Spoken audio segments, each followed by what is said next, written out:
When trying to bring about significant change, when is aggression and violence a better option than assertiveness, strong arguments and modelling the behaviour you expect of others?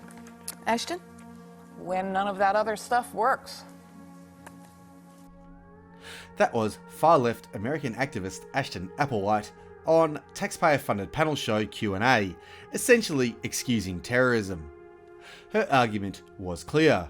According to her, the time to start using force or violence to get your way is when all other things fail. Her tone indicates that she felt totally justified and in like-minded company, and she certainly wasn't afraid of any legal repercussions. This wasn't even the worst of the rubbish spewed on this panel. It was only the beginning of a train wreck of a segment. Several of the panel members supported violence in the pursuit of political goals, literally the definition of terrorism. Yet, a taxpayer-funded program allowed the conversation to go on, instead of shutting it down immediately, as they should have. What would happen if a nationalist expressed this exact sentiment? How long do you think they'd last before ASIO knocked down their door and charged them with terror offences?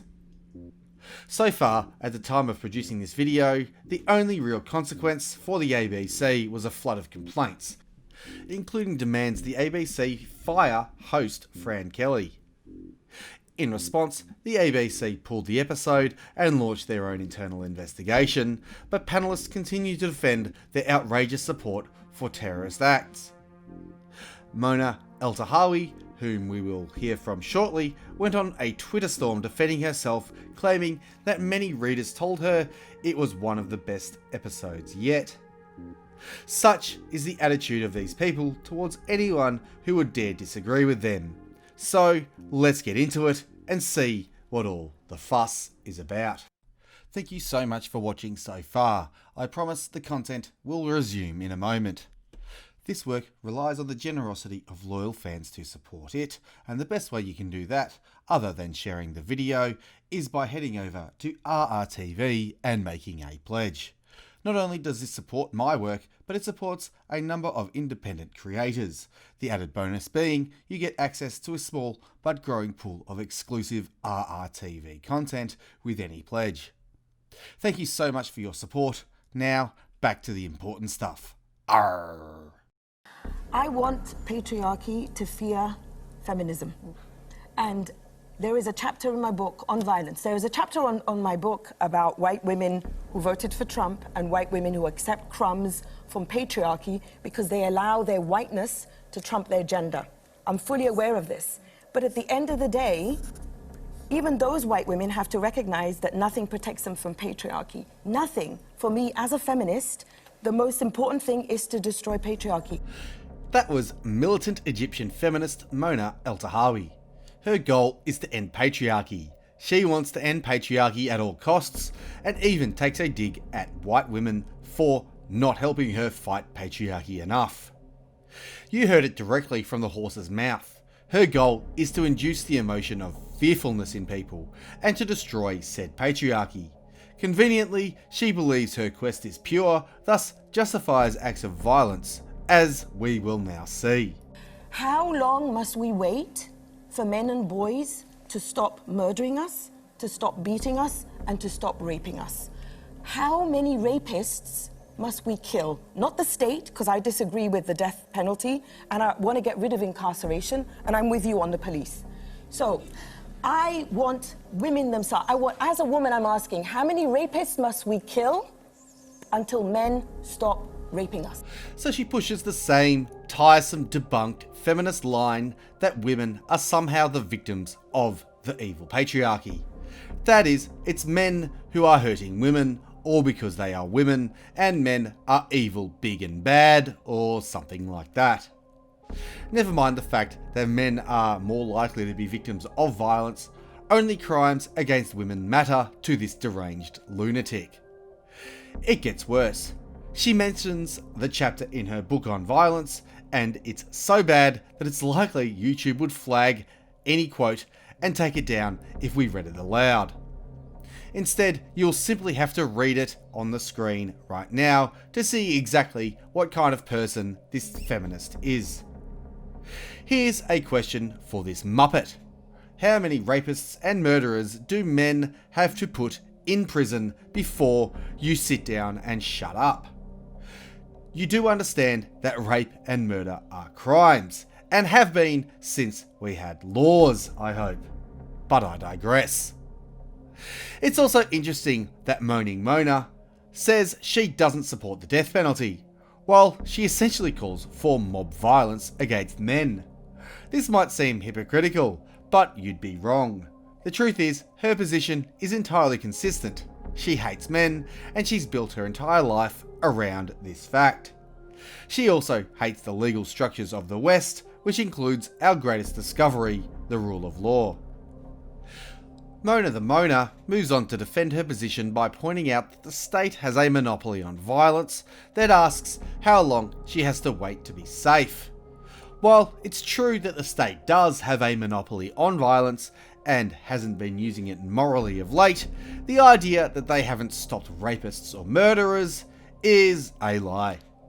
The truth is, Australia is one of the safest countries for both men and women in the entire world, and our law and order system has done a great job stamping out violent crime.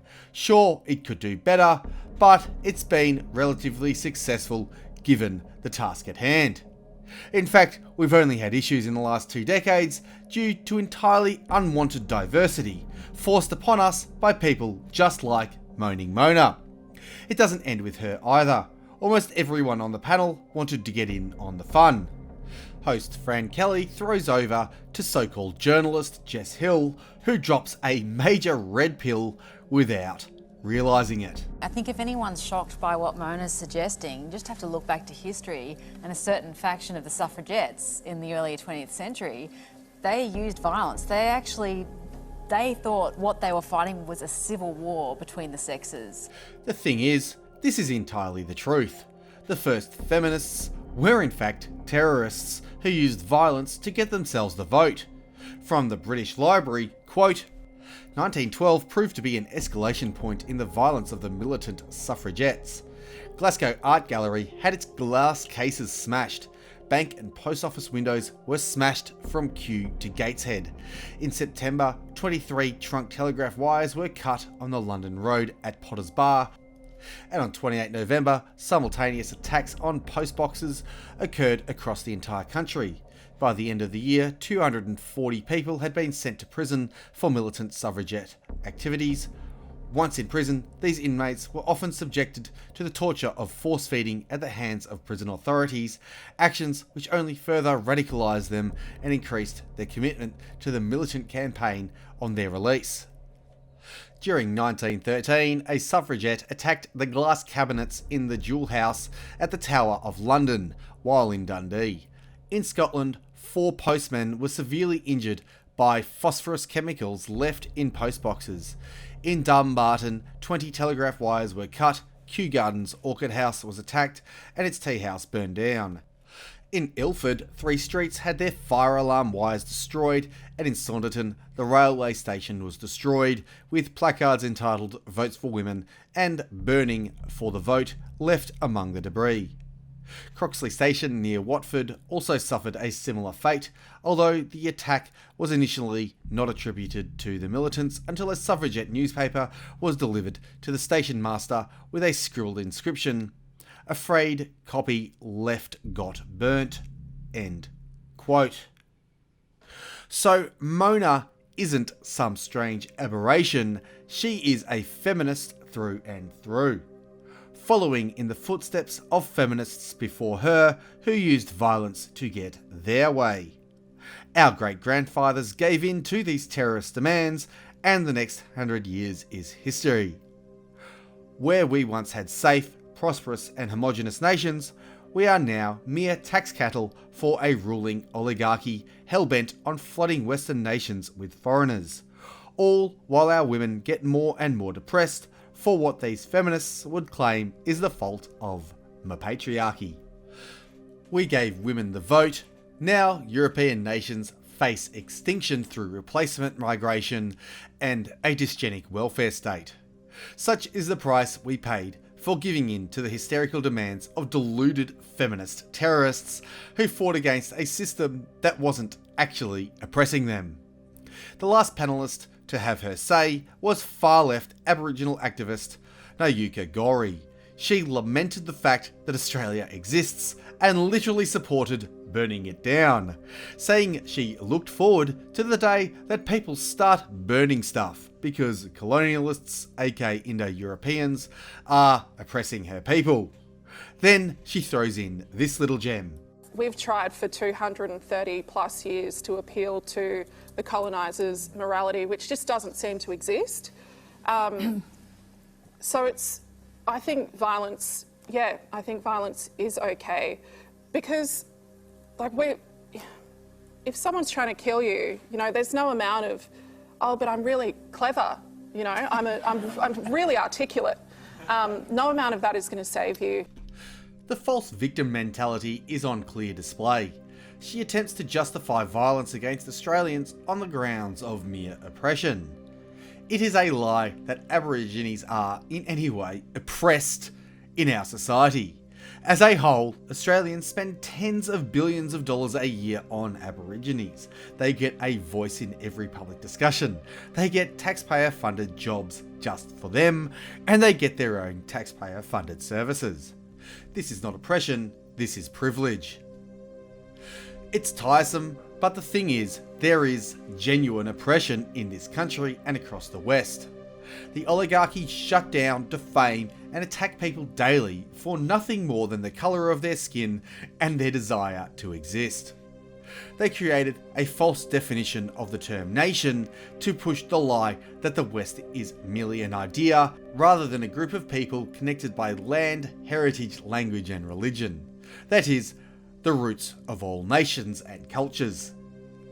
They routinely censor and ruin the lives of men who have the courage to stand up to the prevalent anti-white, anti-male, anti-Christian narrative that infests the West. In 2015, a group of activists dared to cut the head off a papier-mâché dummy in protest against the Daniel Andrews government building a mosque in Bendigo. This protest was entirely justified and entirely political, thus the implied freedom of political speech in the Constitution should protect them. However, the treasonous and corrupt Daniel Andrews government had other ideas. Blair Cottrell, Neil Erickson and Christopher Shortis all received $2,000 fines for the apparent crime of cutting up an inanimate object. There were no victims, no property was damaged, no natural crime was committed, yet the court forced these men to pay thousands of dollars because feelings. The state of Victoria, under traitor Dick Ears Daniel Andrews, recently banned several men from firearm ownership for nothing more than their opinions and the colour of their skin. Likely under pressure from the same dick-eared government, banks closed a number of accounts of known patriot activists, again for nothing more than their political views. The banks claim commercial reasons, but this is an obvious and blatant lie.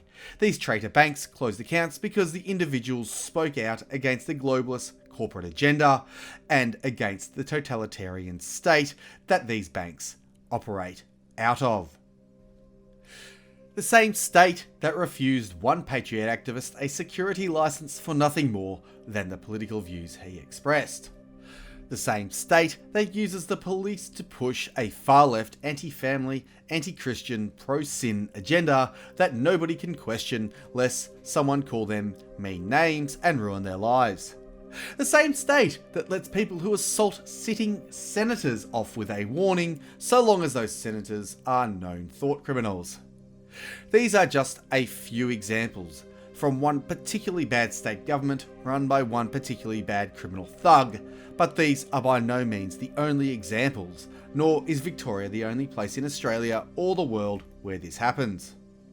Across the entire Western world, the oligarchs push anti-white policies that literally put our entire civilization, people, and the rest of the world at risk of extinction or all-out war.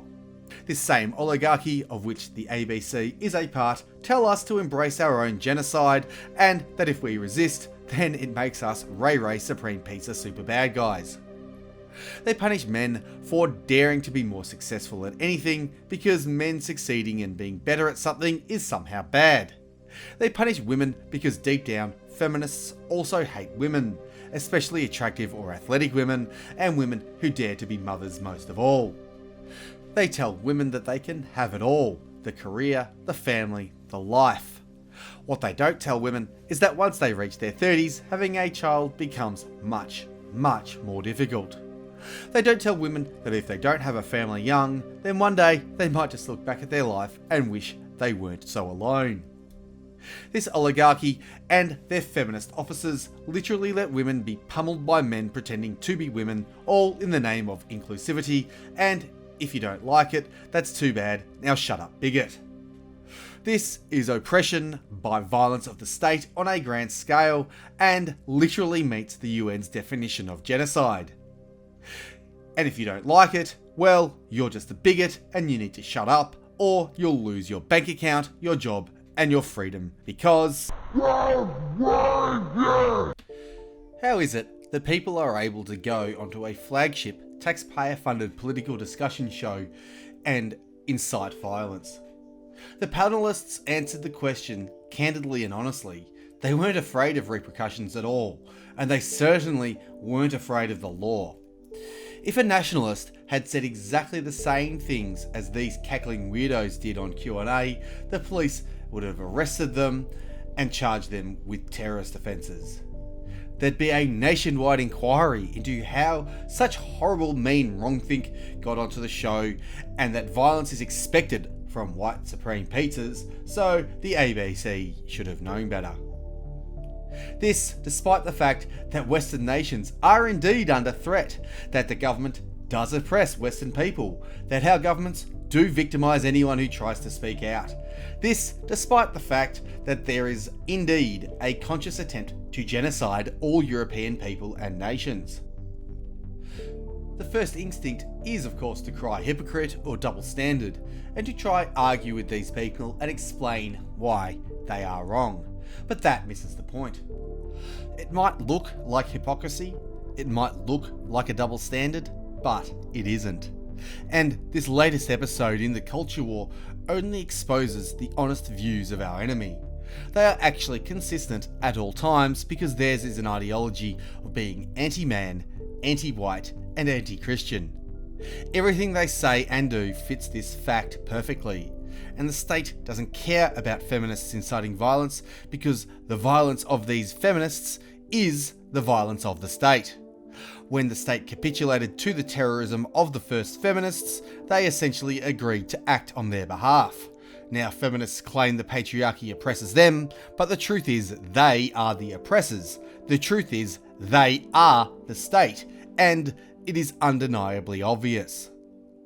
These feminist liars play the victim. They pretend they are glorious fighters of oppression. They pretend like they have no choice. Yet, there they were with a taxpayer-funded national platform. How many patriots have you seen on Q&A lately?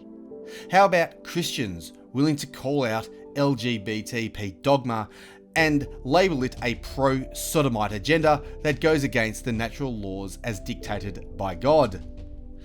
The reason they don't allow any real opposition on shows like Q&A and the wider mainstream media establishment is because they all know what happens when they do this. That is, the establishment always lose. They don't want anyone intelligent or articulate enough to argue against them because their ideas cannot stand up to scrutiny. Hence the call to violence and the demand to censor anyone who dares speak out against them. The way we beat these parasites in the end is by enforcing truth and reciprocity in law. Teaching them is a waste of time. We need to punish their lies. But that's a whole other video. It's funny though, these lunatics like to yell and scream about the patriarchy and white people and all the things that they hate. They especially like to claim nationalists are the biggest terror threat since Benjamin Netanyahu, but this is a funny joke for one big reason. Aside from the fact that inciting violence is not in our interests at all, despite the fact that Christians oppose violence wherever we can, there is a big reason we don't incite it. We don't need to. I hope you enjoyed the video, share the truth around, and I'll see ya when I see ya.